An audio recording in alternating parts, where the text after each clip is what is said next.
Tarkeshwar times में आपका स्वागत है। अखिल भारतीय ठेका मजदूर महासंघ के राष्ट्रीय कार्यकारिणी हरियाणा के प्रदेश प्रभारी दिनेश कुमार कौशिक ने यूपी में एएलएस एम्बुलेंस कर्मचारियों की समस्याओं को लेकर जीवीके ईएमआरआई कंपनी तथा सरकार पर मिली भगत का आरोप लगाते हुए कहा है कि कर्मचारियों को गुमराह किया जा रहा है। सरकार को इन कर्मचारियों के रोजगार सुरक्षित करने की मांग पर आगे आना चाहिए।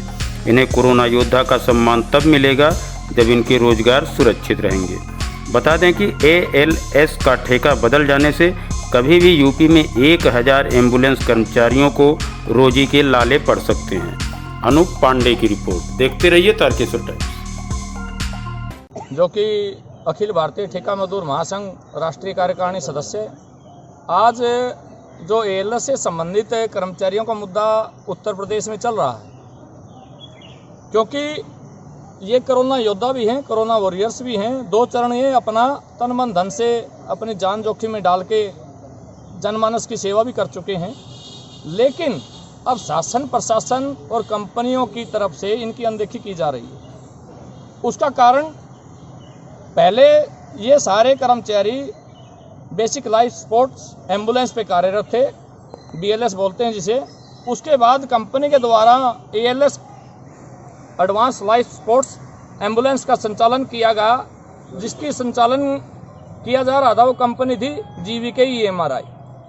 लेकिन अब नेशनल हेल्थ मिशन की तरफ से जो 250 गाड़ियों की संख्या है एम्बुलेंस की, गाड़ी सरकारी है, पैसा सरकारी है, लेकिन उनके संचालन हेतु एक नई कंपनी को टेंडर दिया गया है, जिसका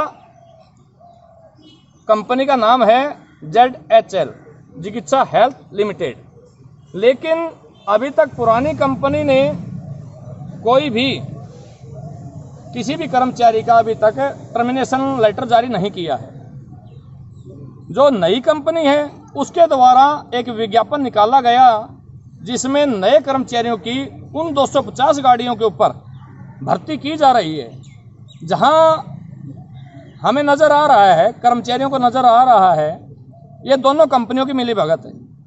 क्योंकि नई कंपनी आमादा है नए कर्मचारियों की भर्ती करने पर, पुरानी कंपनी अभी तक टर्मिनेशन नहीं दे रही है। ना ये पुरानी कंपनी स्पष्ट कर रही है कि इन कर्मचारियों को आप अपने पास रखेंगे या इनको टर्मिनेट किया जाएगा। जब तक ये भ्रम की स्थिति कर्मचारियों में बनी रहेगी, तब तक इन कर्मचारियों का भविष्य अंधकार में है। क्योंकि इन लोगों ने अपना जीवन अपने परिवार का अनदेखा करते हुए जनमानस की सेवा की है। शासन प्रशासन और सरकार को इनकी अनदेखी का अंजाम भुगतना पड़ेगा। जब तक सरकारी नोटिस या विभाग की तरफ से कोई स्पष्टीकरण या कोई पुरानी कंपनी की तरफ से स्पष्टीकरण या नई कंपनी की तरफ से स्पष्टीकरण नहीं दिया जाता, क्या इन कर्मचारियों का जीवन, इन कर्मचारियों की नौकरी सुरक्षित है?